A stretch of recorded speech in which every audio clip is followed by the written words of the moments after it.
카카오 데이터를 관리하는 SK 판교 캠퍼스 화재로 카카오톡과 간편결제, 택시 호출 등의 서비스가 먹통이 되면서 이용자들이 큰 불편을 겪고 있습니다.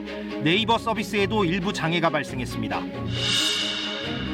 검찰이 출소를 이틀 앞둔 미성년자 성폭행범 김근식에 대해 성폭력 혐의로 구속영장을 청구했습니다. 또 다른 성폭력 사건의 가해자로 지목된 건데 김근식 이송을 막기 위해 도로 폐쇄까지 강행하려던 의정부 시는 일단 안도하는 분위기입니다. 북한이 어제 방사포 사격은 남측의 포 사격에 대한 대응 조치라며 연이틀 책임을 전가했습니다.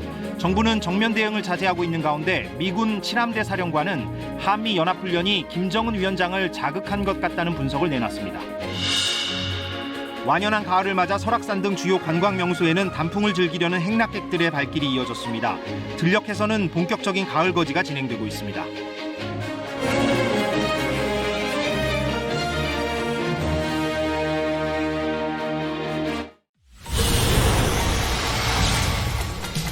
오늘 오후 카카오톡 등 카카오가 운영하는 여러 서비스에서 일제히 장애가 발생했습니다.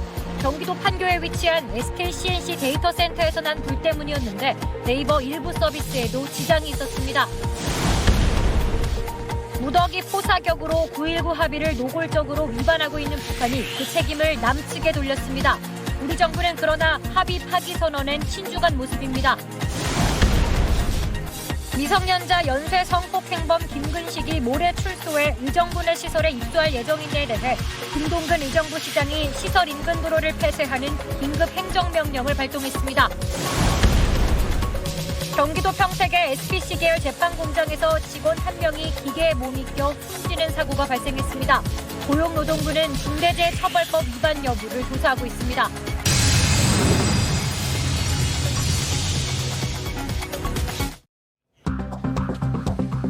카카오톡 데이터 센터에서 화재가 발생하면서 카카오톡 메신저는 물론 다음 홈페이지와 카카오 택시 어플까지 줄줄이 먹통이 됐습니다. 현재로서는 정확한 복구 시점을 예상하기 어려운 상황인데 카카오 측은 빠른 복구를 위해 최선을 다하겠다고 설명했습니다. 폭격 도발을 감행한 북한이 남측의 포사격에 대한 대응 조치라고 주장하며 오히려 남측에 대해 도발을 중단하라고 밝혔습니다. 조업을 중단했던 연평도 등 서해 지역 어민들은 정상조업에 나섰습니다. 미국과 UN, 유럽연합이 북한의 도발을 규탄하고 한반도 긴장을 고조하는 행위를 중단하라고 촉구했습니다. 북한을 향해 비핵화를 위한 대화는 열려 있다고 거듭 강조했습니다. G20 재무장관 회의에 참석 중인 추경호 경제부총리는 내년 경제가 올해보다 더 어려워질 것으로 보인다며 규제 개혁을 강도 높게 추진하겠다고 밝혔습니다. 또 북한의 이딴 도발에도 국제신용평가사들은 북한 리스크를 제기하고 있진 않다고 말했습니다.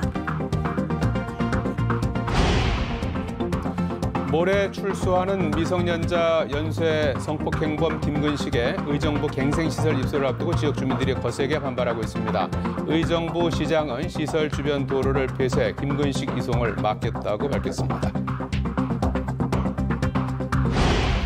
2030 부산 엑스포 유치를 위한 그룹 방탄소년단의 공연이 잠시 후 열립니다. 콘서트를 앞둔 부산은 도시 전체가 축제 중이고 공연장 안팎은 전 세계에서 모인 수많은 팬들로 북적이고 있습니다.